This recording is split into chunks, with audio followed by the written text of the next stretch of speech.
All right. I actually just learned how to do this this week, so Look at Are you we learning live? stuff. we'll see how it goes. We are. It says we're now streaming live on YouTube. On the tube of Right. you. The future is here. Yay. Hmm. Hey, so are we. Okay. So there's going to be a 20-second delay between what we do here, and so when we get comments, we'll be able to answer them and stuff if people decide to join it. But yeah, I kind of wanted to just do a casual chat, and it's a little over halfway through Jiangshi Blood in the Banquet Hall on Kickstarter. Plus, it's smack in the middle of GenCon Online. So Yeah.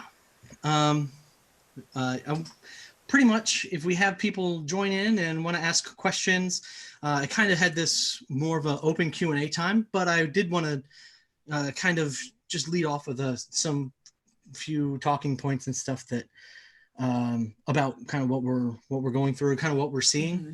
But Anna, you kind of touched on it before we went live about GenCon Online and what your experience has been so far. So I guess I'll kind of open it up a little bit. We've all been involved with that. So what is your GenCon Online experience so far?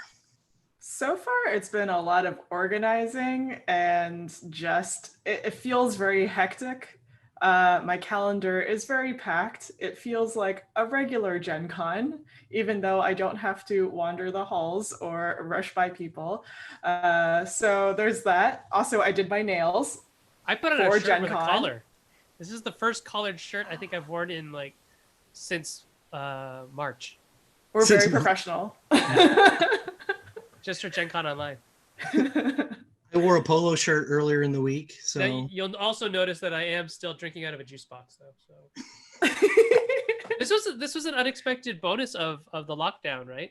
Because my kids didn't have to go to school, so I could drink all their juice boxes. I thought for some strange reason, I thought you were going to say this is some Gen Con exclusive that you got. Everyone got a Gen Con It is care package. also a GenCon exclusive juice box. hashtag GenCon Online juice box. Yes. I mean, if you ever had to wait in one of those lines to get your even just your pass, you probably wanted a juice box. Mhm. Oh yeah. Yeah, the thing that I found was a little hectic was we've definitely had a lot of support from Gen Con staff and things on the Discord and through email, but just imagine all the stuff that they do at the convention hall. They're all doing it from home too, and Mhm. and the fact that everyone is scattered and using their own tools for running games and things, it's always hectic and crazy anyway, and they're trying to help out as best they can. So we've had a lot of cool support from them, but we actually had a game master who had to drop, and it really wasn't a big problem or anything. She just couldn't get the time off. It just didn't go through. They're like, if you're going out of town, yes, but if you're staying here, no. And so is this a thing. And so I ran a game this morning for 4 hours, and I was like, I'm not even at Gen Con and I'm losing my voice. Right? Yeah. So It's pretty funny.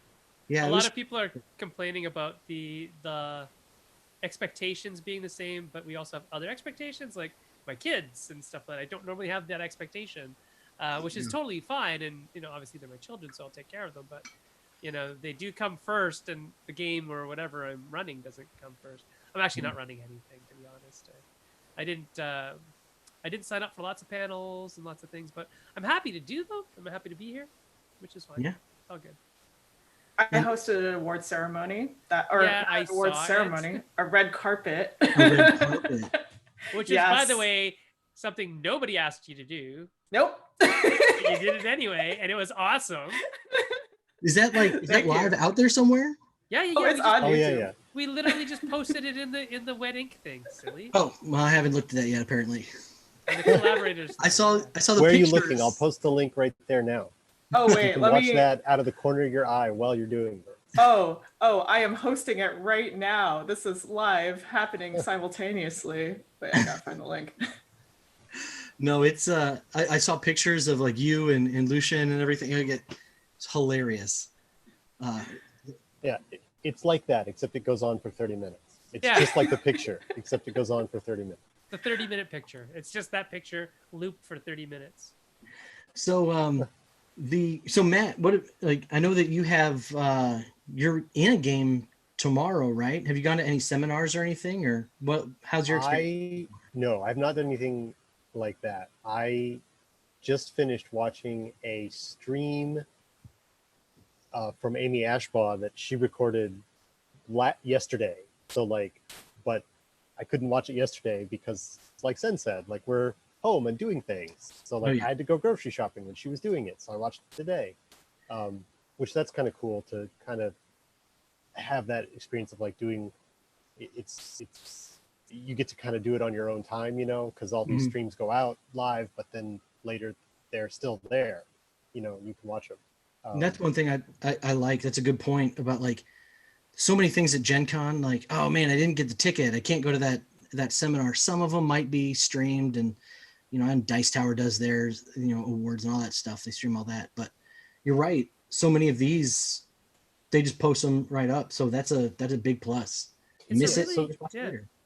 The game that I have scheduled is Tristan Zimmerman's doing his like some of his. He's doing what he calls Shanty Hunters. It's his new game that he's working on. So that's the one I signed up for because I like everything that he does. Like that's the sea shanty game, right? Yeah. This sea shanty game. I can't even say it. It's you're searching for sea shanties. She sells sea shanties by the sea shanty shore. Was that the one that was nominated for an Emmy, or Tristan's nominated for an Emmy, right? Tristan's nominated for an Emmy for his blog, moltensulfur.com. Nice. Which is, he takes like historical topics or real world situations. Like, hey, there's this canyon in Arizona where it's really tight, and maybe if you got involved in a combat there, you could what would it use, be like? The terrain to your advantage in this way. And then he sounds like my kind of guy. Check out moltensulfur.com. I will. I have never heard of it. That's awesome. Legitimate. It's the second time that it's been nominated. I mean, it's right? It's like theory crafting. It's more like, I mean, there's a good chunk of that, but it's really more like, so like there was one that I remember reading where it's like this court drama.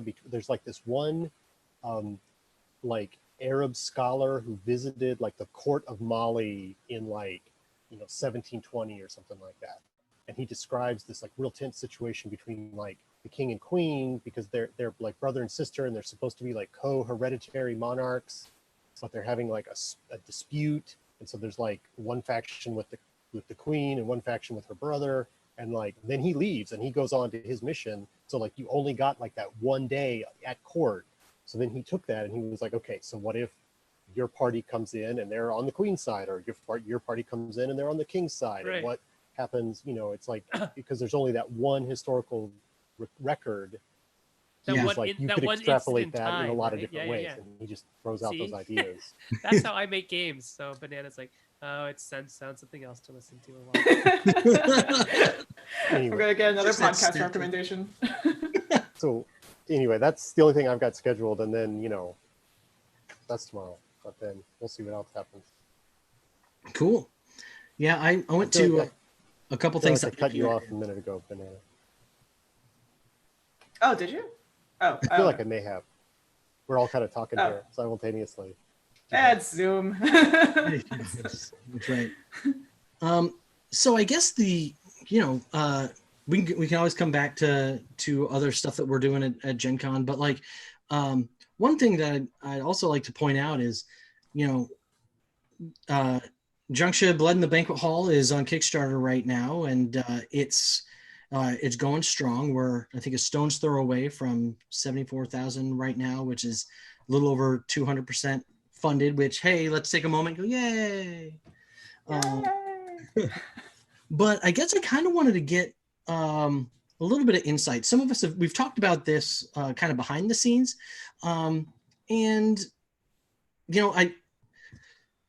I guess I kind of want to just get a little bit of insight, what your expectations were initially, and kind of how you're feeling now about like where it stands, the support that we're seeing out in the world, the number of backers, like just, is this what you were expecting? Is it not? Like just kind of, yeah, throwing that out there for the designers mainly. And yeah.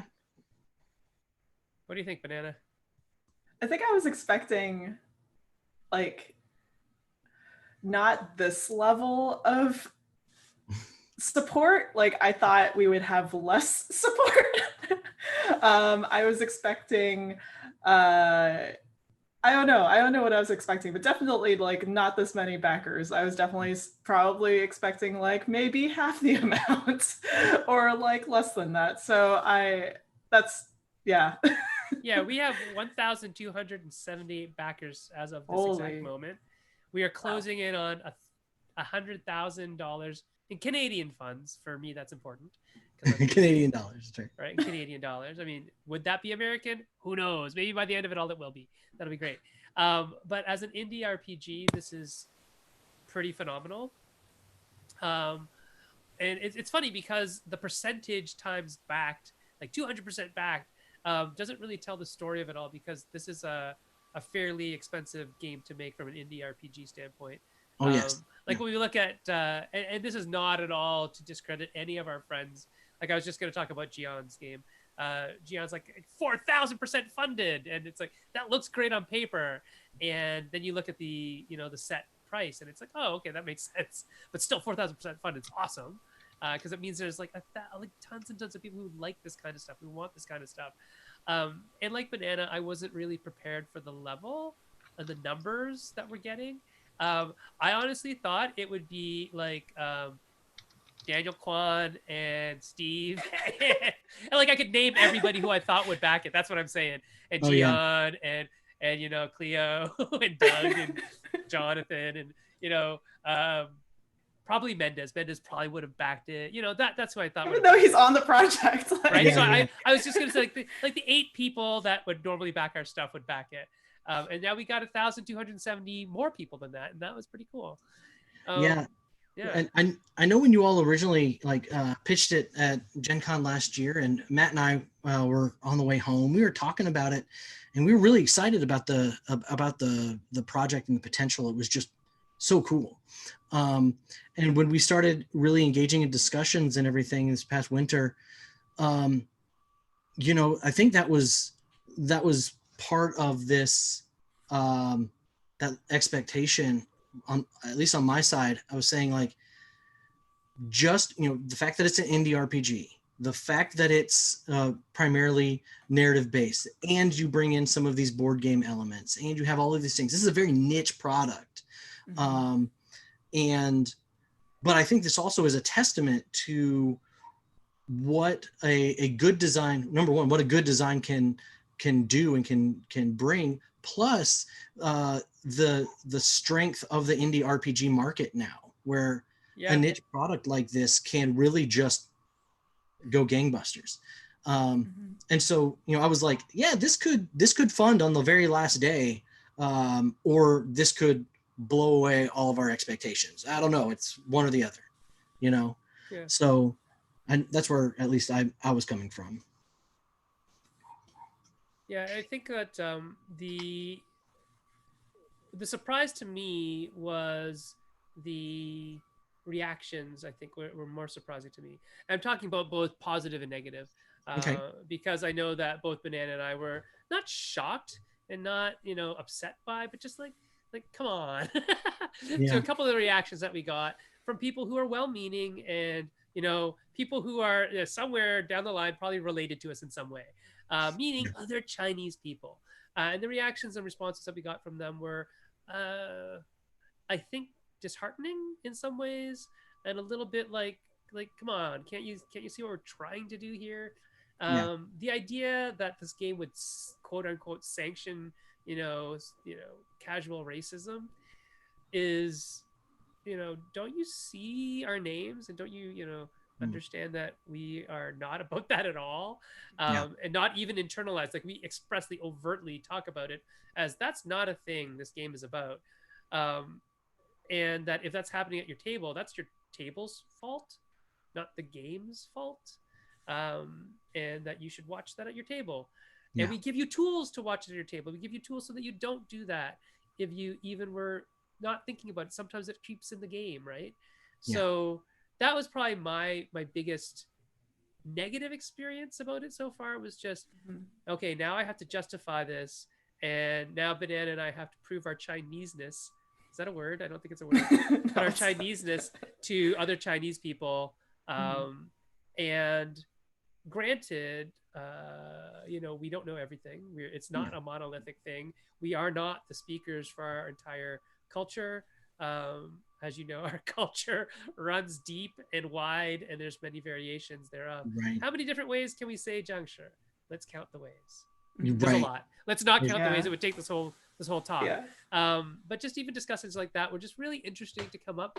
And in the end, I think both Banana and I learned a lot from those discussions in terms of, we actually went back and did some research. And we had done some research before, but now we did some more to, about things like the haircuts and about things like the accents and about things like whatever. And I've realized this lately. I mean, I realized this a long time ago too, but just lately I've been thinking about how living in a bubble, your swords get dull. And it's only when you actually have to fight in a way that you actually have to sharpen that sword. And I've said this to a lot of people. It's like, yeah, if you get in a fight with me, I will sharpen my blade on your corpse is how I'm going to do it, because I will eviscerate you with logic. With logic. And that's what's happening in these things here. And I'm not trying to eviscerate our backers. Don't get me wrong. But if you come at me with something about culture, I will go do the research because you asked me to. I'm not going to say, okay, we're just going to do it because you asked me to. I'll go back and research it. And I think our decisions are based on the research plus the nuance of, trying to understand people. Like when somebody said about the haircuts, those are a sign of oppression. It's like, yeah, let's go talk about that. Let's research that and see, historicity matters. It does. Like, yeah, in 2022 is when PE cut his cue. And there may have still been some people who were, loyal to him in the Americas. There may have been some people who still feared that the Ming dynasty would regain the Qing dynasty would regain their place on the throne, and therefore they would have to still keep the queue if they ever wanted to go back to China, even just to visit, under the threat of being beheaded, right? So execution was a real deal. But it's not a thing that is at all relevant to the game. It isn't. Right. So we're like, whether or not historically it's accurate, let's just get rid of it because it's not important to the game and it makes some people feel bad. So we can get rid of it, even though history might say some people might have had it. Who cares? And I think that speaks volumes from a publishing standpoint. Like for example, Matt and I had done we have a game line called Wild Skies. And it's about an alternate history. It's an alternate history setting, and we did a source book on America. Well, obviously this is an alternate setting. We have a divergence point in our alternate history.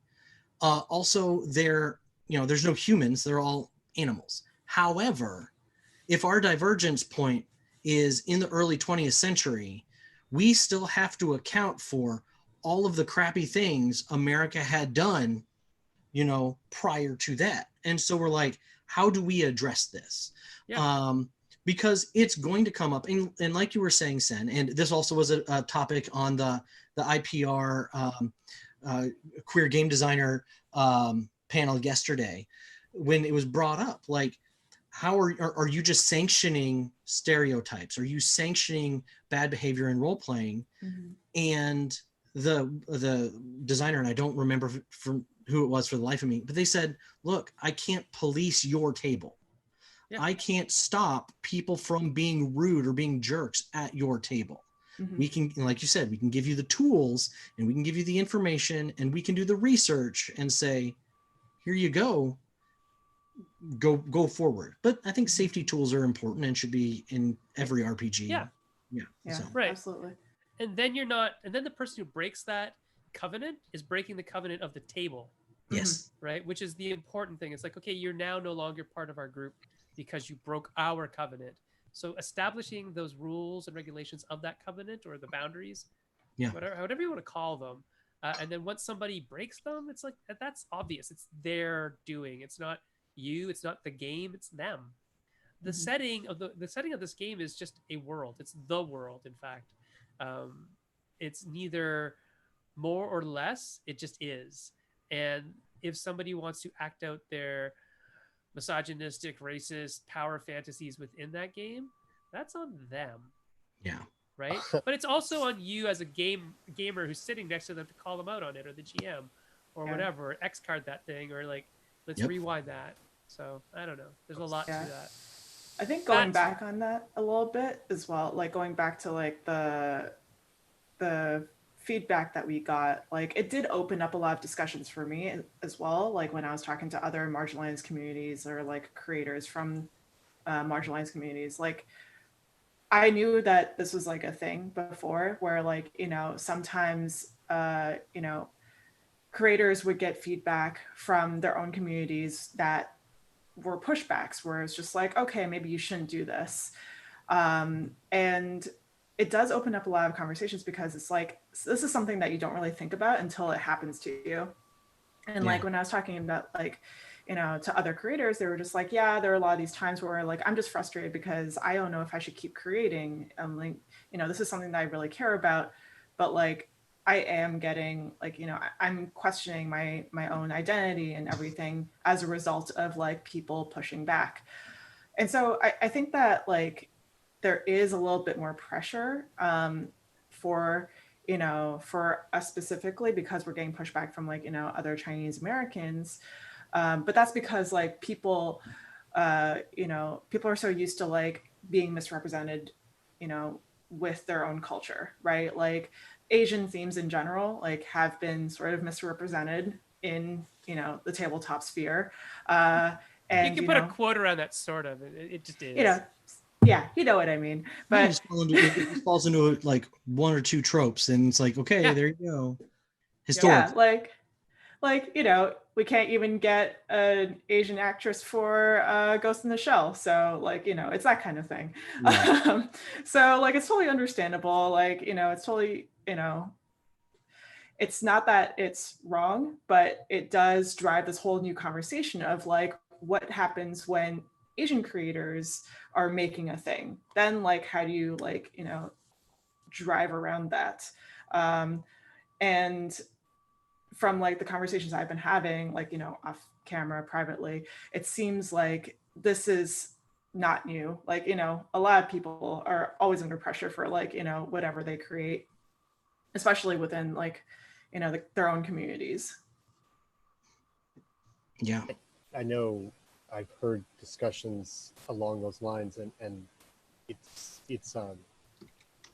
you know, if you've got like a fantasy game set in the European context and people are, you know, of various European looking ancestors or whatever, there's a million games like that. So any problems that are with that game, if it's a bad game, throw it away because like there's 7,000 other options to choose from. But like I've heard this from other people. It was specifically I'm going to forget the name of the people, but it's the people who put together, they were talking about shows like Master of None and Fresh Off the Boat, which were TV shows, which were done by Asian creators and about Asian American experience. And they were super criticized for like not being fully accurate or not representing everyone. And they're like, it's just a show about 20 somethings in New York who happen to be Asian. We can't tell all the stories at once. Give us a break, guys. And so, yeah, it does happen because which is part of the, I don't know, it's like the solution is that Jiangshi, this game is trying to be, is also that there needs to be more games where more people are telling stories so that no one game has to carry all of the representation of everyone. Yes. And I think that's the hope, right? Banana, I know when you wrote this, you might have been a little salty. You might have just been a little.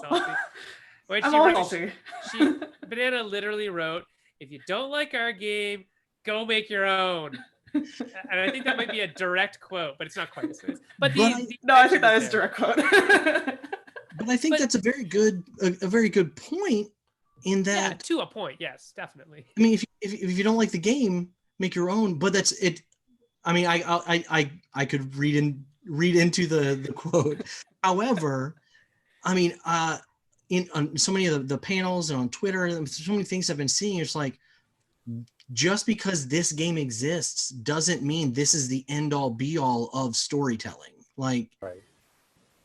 make your Right, and it- Banana, I it's think you literally actually, just a very, very small portion of a story. Now we have an Asian game, everybody. We're done. We're done. We got Well, an That's Asian not game where it now. ends. Yeah. Yeah, that's not where we're at, right? That's not, a martial arts story or whatever. Right? Exactly. So I think my point with that is that, yes, go make your own games. And that's what we want to do this. It's like, hey, you can make games that tell the stories of Asian people where they're not martial artists. Right. Go do that. Go do that. If you want to Exactly. make that game, please go do that. And we'd love for people to say, here's where I improved upon Jiangshi, or Yeah. here's where Jiangshi influenced me and how I changed that. Like, we're in a remix culture. That's totally fine. Do what you want. It's totally cool. And just make things better. Yeah. You can do that though without ripping people apart. And I think that's the problem with a lot of the way culture works these days. It's really, really easy and really, really fast to go on Twitter and complain about something. Like, honestly, like, the post that I hate the most on like board game forums and stuff like that is like, tell me about a game that you hate. It's like, why would you talk about that? Or like, hey, give me a Seven Wonders killer, and you're like, hold on, if you like Seven Wonders, just play Seven Wonders. Like, Yeah. Yeah. don't get me wrong, like, it doesn't have to be a Seven Wonders killer. It can sit on your shelf next to it, Yeah. It's a strange way of doing things, like this, always competing and on one-upping things. Yeah. But you can recognize that there's good and bad in some things and grow from there. Like when we're talking about, oh my god, Oriental Adventures or Legends of the Five Rings or any of those ones that we don't particularly love for lots of good reasons, you can listen to 26 hours worth of reasons, by the way, if you listen to Asians Represent, and they'll give you 26 hours worth of reasons why some of those products aren't exactly cool, coming from a very Asian perspective. So, but my point is that those still give us a reason to work harder and criticize them and build up from them. I think right now, seeing as this is very active and we're very much in the limelight, not just us, but just creators in general are accessible and you can talk to them directly. Yeah. We are feeling that direct contact with our customers, our fan base, people out there who like tabletop role playing games, and people who are Chinese, and the intersection of all of that. And these are like, Banana, you're gonna laugh. In these unprecedented times. Oh no. We just have to be aware that we're talking to real people a lot of the times.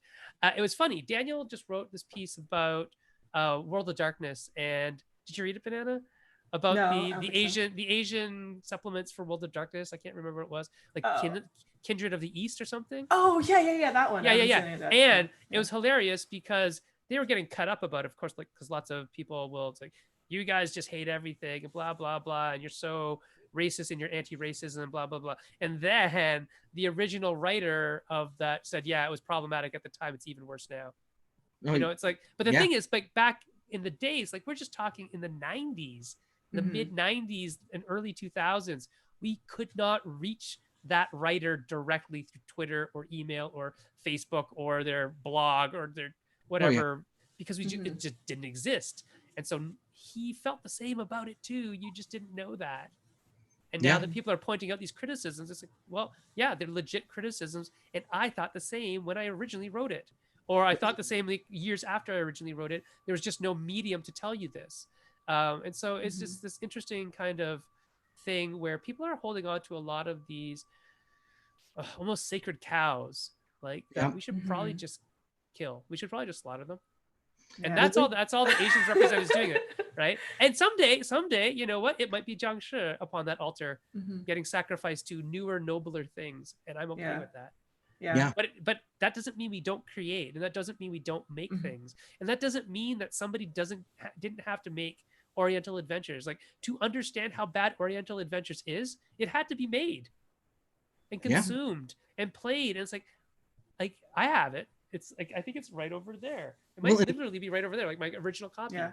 And it's And- like, yeah, that was interesting at the time. Interesting. I didn't love it, but it was the only thing we had. yeah, to a lot of people, it was Oriental Adventures and early versions of Legend of the Five Rings. Like, these were, or like the old Xbox game, like Jade Empire. Like, Mhm. this was like the base level. This was an introduction to a culture that was never explored in any even rational way, in like, like, and so for a lot of people, it spurred at least some interest, and those people grew up to become scholars and educators and game designers who are like, Mhm. hold on, I went and did that research. This is problematic for a lot of reasons, Yeah.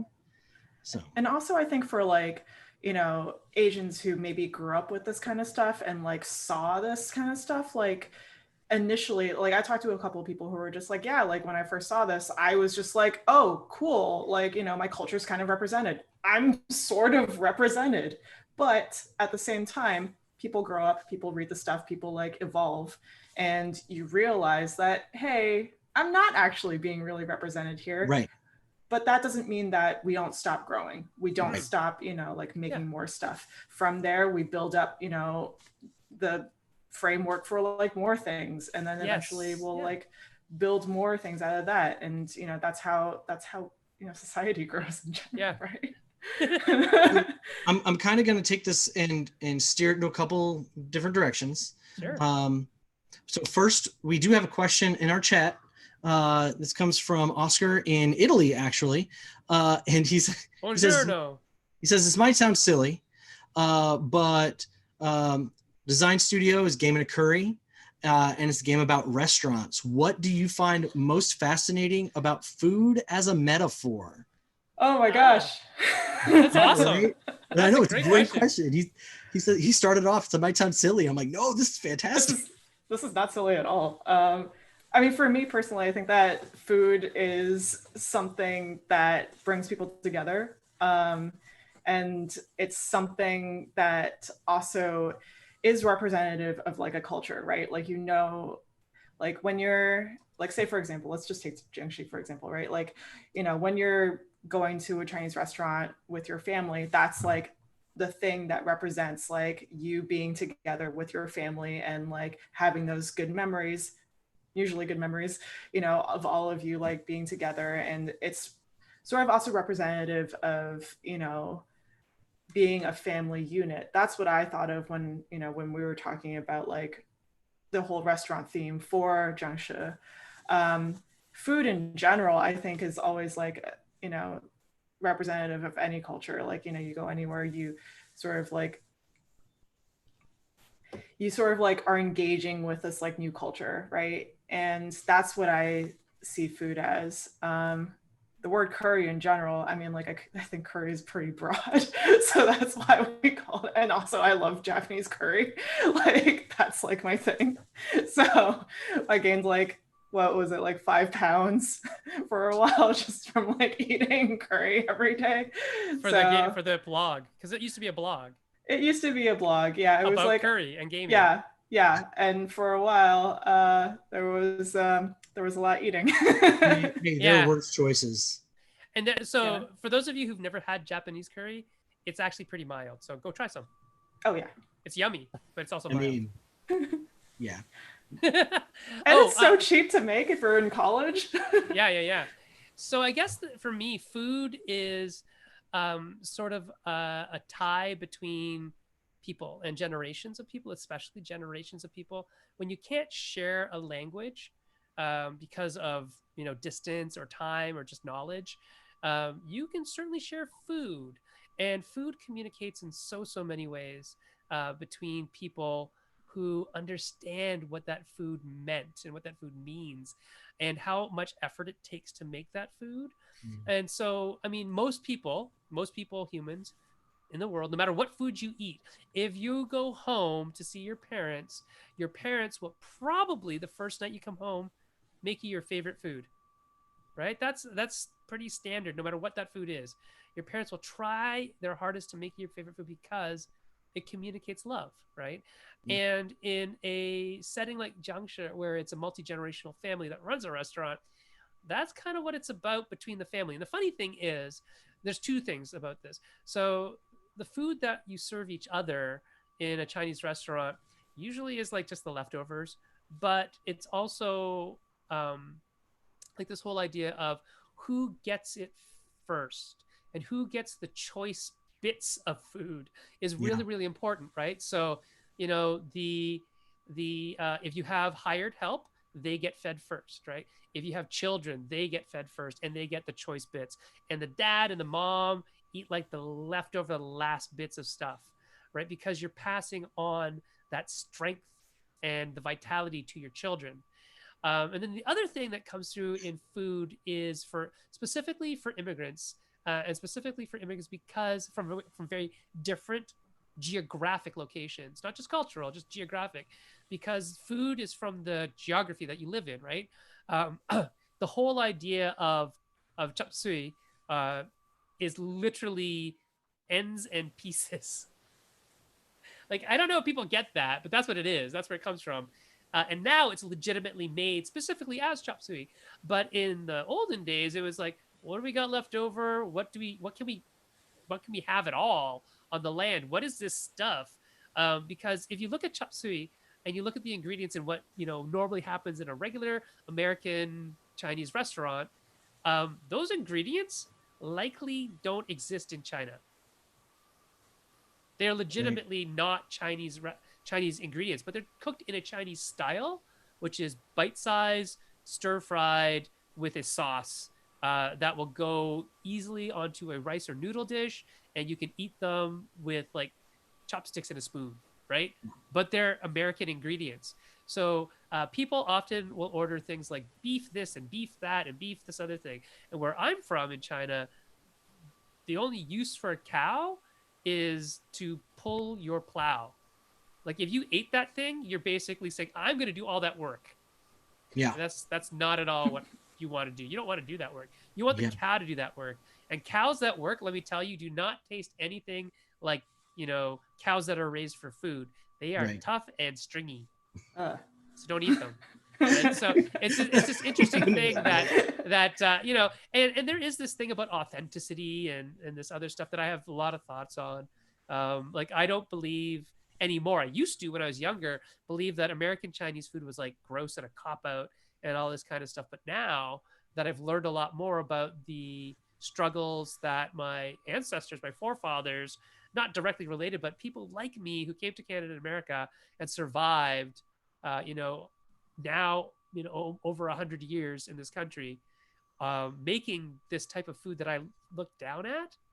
No, I look up at it now. It is a sign of adaptability and struggle, right? And fighting to be accepted, and a changing in the palates and things like that, to make the food palatable to the people who would consume it. And there's no reason, like if you tried, and people have tried way back when, to feed the population authentic Chinese food, and they went under, or they wouldn't survive if they kept on doing it. And they realized, like, after a week, nobody likes this. I guess we got to go back to the chop suey or whatever, right? So it's always interesting to see like different regions having their different takes on food. Like, for sure, between states, even you have like different ingredients in Chinese food. Like, oh, sorry, Matt, what were you saying? Oh, I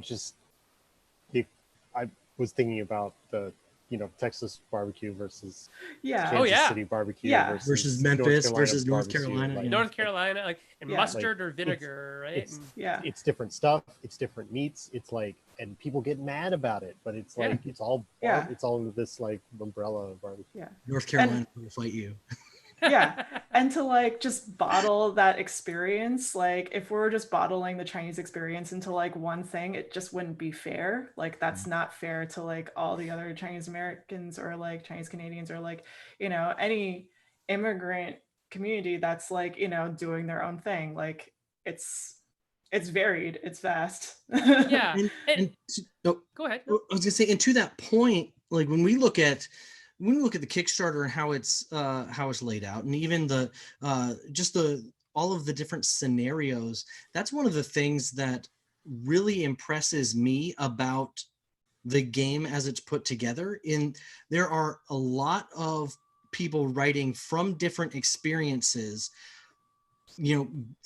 giving various inputs into Chinese experiences. And there's also, we have a Haitian influence in one scenario.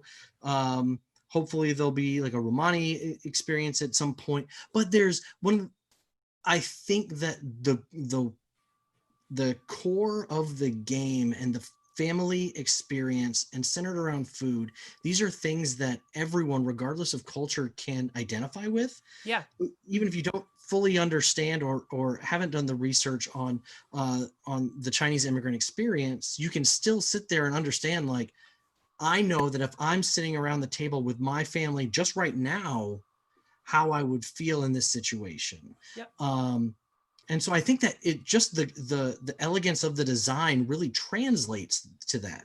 What do you guys think about that?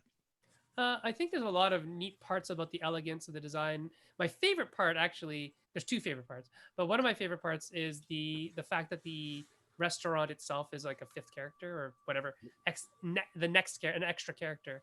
I love that. And the other thing that I love is that right before you die or turn into a Jiangshi, the last thing you lose is your hopes and dreams. That to me is like, that's like pure sad reacts only, and I really appreciate that.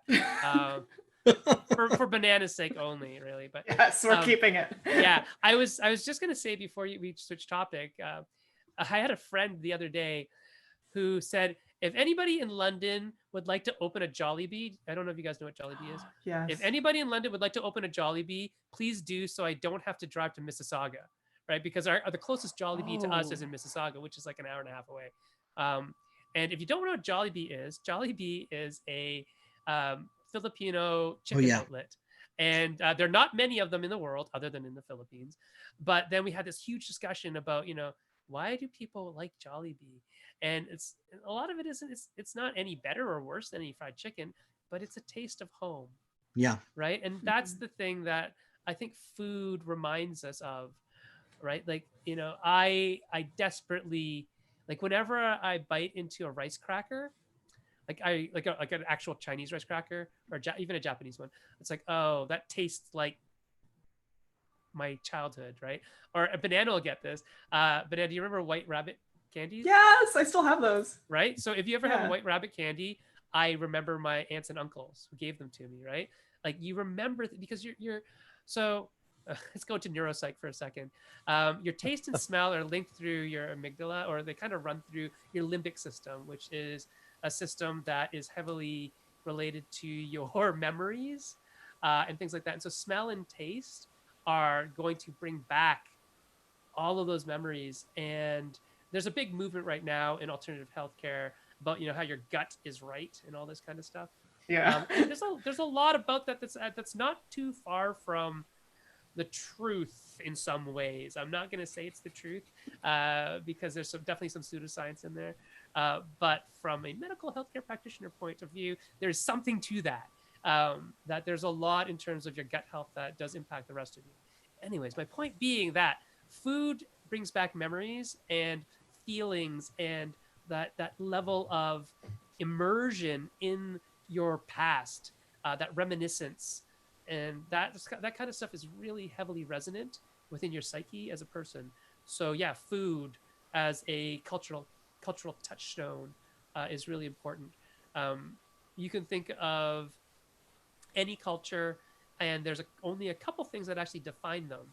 It's language, like food, clothing. Those are the things that define a culture, and even a subculture. Like if you think of like even just us, like role players, like what's our subculture? We have a language. Like if I asked anybody about Thaco, most of you guys would laugh your head off because right? Because we're talking about to hit armor class 0 and how that doesn't exist anymore. And oh my God, it sucked. And then if I talked about like Steak and Shake, right now everybody's going, oh, if only we were at Gen Con where there are actual Steak and Shakes like around the corner, right? So there's food involved. And then clothing culture for us is usually like, it's going to be geek shirts and maybe a utility kilt or something, right? So cultures have all these bits and pieces, and food is really an integral part of that. So Yeah. End discussion on food. Let's move over. Okay. No, I think that's great. I think it's great. Oh, Matt, go ahead. Well, you asked like what is about the design of the game, and you were kind of, I feel like you were kind of pushing for like talking about the way in which the game kind of translates the experience to the people who are not early 20th century Chinese restaurant families, like, yeah. And I think I have that experience having played the game, because I'm none of those things, not a restaurant family, not Chinese, don't live in the 1920s. Like, I did go to San Francisco one time, but, a very limited experience is what you're role playing. But like, you have your role and you're like, you make that card and you're like, what are the things that, grandma cares about, and how much language does she have? If the NPC comes in and wants to know something, like how much, they're very, Sen, you were just talking about role-playing subset of people, right? So like, these are concepts that are familiar to me as a role player, like, because we've all played games where like, oh man, nobody speaks gobbledygook, so like we can't talk to this NPC, so it presents that experience and a window onto some of what that experience could have been like. Yeah. Obviously, many caveats. Yeah, of course. But it puts it in those role-playing terms where you're like, if you're playing the character who has, you've got your hopes and dreams on your character sheet, you've got your language proficiency on your character sheet, you've got your relic from you've got your heirloom on the character sheet. Like, these are things you can pick up and play. And then when you're sitting around with a group of people who are being the other members of the family, like, that's your party, that's your relationships already established. Like, somebody's got to do the jobs. Who's got those skills? Somebody needs to cut up the bok choy. Like, that's going to take 2 hours. Like, like, assign that job out, negotiate for that job, have a little scene. Like, all of those things are super accessible to a role player. So even though I don't have any of the actual personal experience, you've got the tools right there. And it does kind of, that's the game it is. It's not a THACO game. It's a relationship game, and it simulates all that stuff. So it's great. Good job, guys. Yay! You made a good game. Just walked by and says hi. Hi. I will Hi, say we do actually have a couple comments in the chat, and Teresa Lynn is kind of cracking me up. Me in college, I don't need a rice cooker. I don't have to cook the way my parents did. Also, me having finished a fresh batch in an Instant Pot, open lids and cries. Like I going back to that whole like, cooking the way your parents did. Like, to this day, my favorite thing ever is my mom's meatloaf. It might sound ridiculous, but like, I make meatloaf and it's not bad, but it's never my mom's meatloaf. It can be her recipe and it's never going to be her meatloaf. And so I feel that in my soul. I mean, not necessarily the rice part, but it's, yeah, I get that. Rice has been a very big topic of conversation for the past couple of days. Oh yeah, absolutely. We must very all controversial. appreciate the modern rice. There's so many scandals with rice right now. Right. So I now taking it to the next step. I know that there's all kinds of stuff that that is done in this game, and I think again, as a solitary experience, I think this game is I've used the word elegant. I've used the word just accurate or true. This seems like a very holistic experience. From a design standpoint, are there things that you have learned from designing this game that you would take and use in a separate game? Like are there physical elements, are there structural elements that you would say, okay, I could see that translating in this direction? I think the card covering thing, like covering up the character sheet, that's something that I really like. Yeah. Like, I think not just because, hey, it's cool to have like these tactile elements, but also like the act of removing a thing from play instead of adding a thing. Like, because we're a lot of time in role-playing games, we do this thing where we're like adding, whether it's conditions or like adding like a thing that just happened to your character, or like, adding damage even. Like, I think that not that that's bad or anything, but that we're so used to doing that, it's like interesting when we like flip it and like cover things up so that we can no longer use them. So I think that's like a cool thing about the game that I would probably take somewhere else. The idea was lost, right? The idea was like, Yeah. we're losing things, we're losing our bits of ourselves to the Jiangshi, and the Jiangshi are really literally just analogies for racism and oppression and all that kind of stuff. And so how much do I lose of myself as Western culture pushes down on me, or white people push down on me, or whatever? I'm not saying that they all do, and not saying that it's that we didn't come here.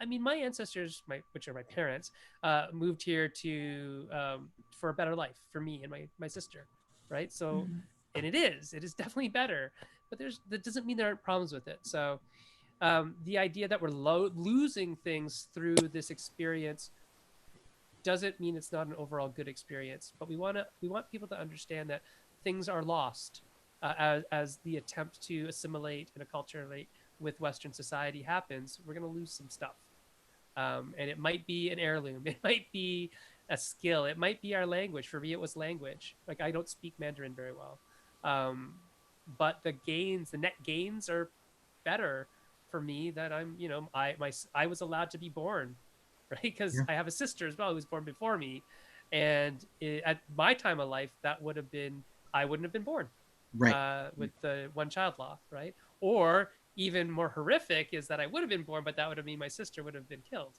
right? So all that sort of nasty stuff that's truthful and historical. My parents moved for lots of reasons, but anyway,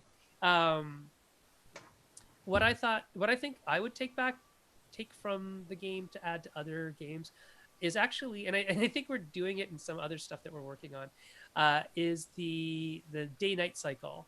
And not necessarily just day-night, but the idea that, okay, scenes have a hard end.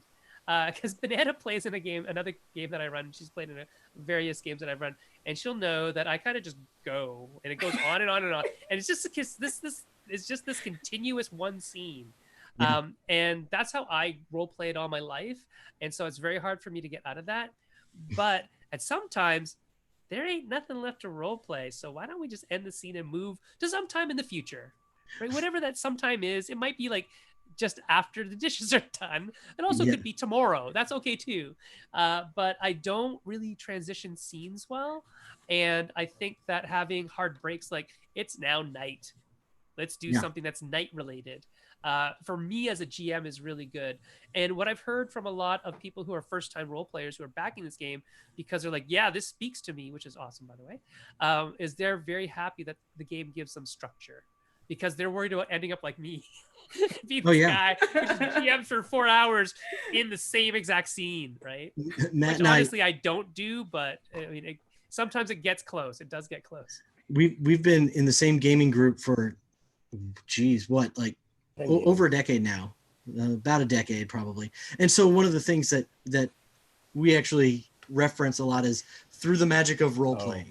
Through the magic of role playing, we're done with this.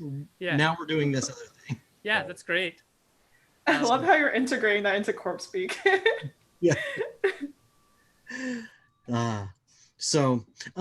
Okay, we have, I was going to kind of do a hard break right about 6 o'clock. Is there anything else that anyone really wants to bring up? We don't have any more questions or comments in the chat. But yeah, is there anything that you kind of just want to bring up to kind of put a button on this? I'm glad I wore a shirt with a collar. It makes me feel grown up today. You're so classy. Thanks Something. everyone for backing us and for Yeah. supporting.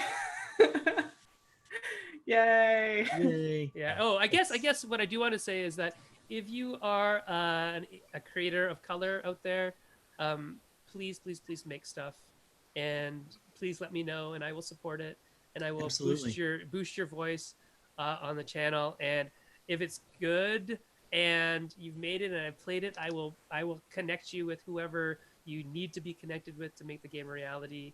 I want to help people get more interesting, diverse stuff out there, because that's actually what got me back into role playing, is that there was, this is really interesting stuff. It's not just power fantasy gaming anymore. Yeah. You know, there's so many interesting things to do with role play games specifically now, that if you got something to offer, I want to see it on the table, in whatever shape or form that might be.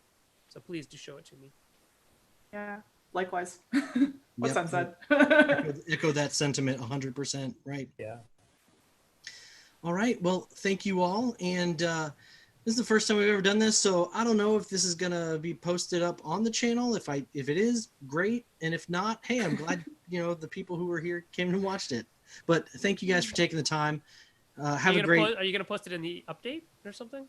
I'm going to try to post a link to it in the update. I'm going to try to also, if it lives here on the YouTube channel, that's what we're going to try to do. So It should. I don't think it won't. Fingers crossed. Yay. All right. Good luck, everyone. learning while flying the airplane. Right. Thank you so much. Have a good one. Okay, bye. Bye. Bye bye.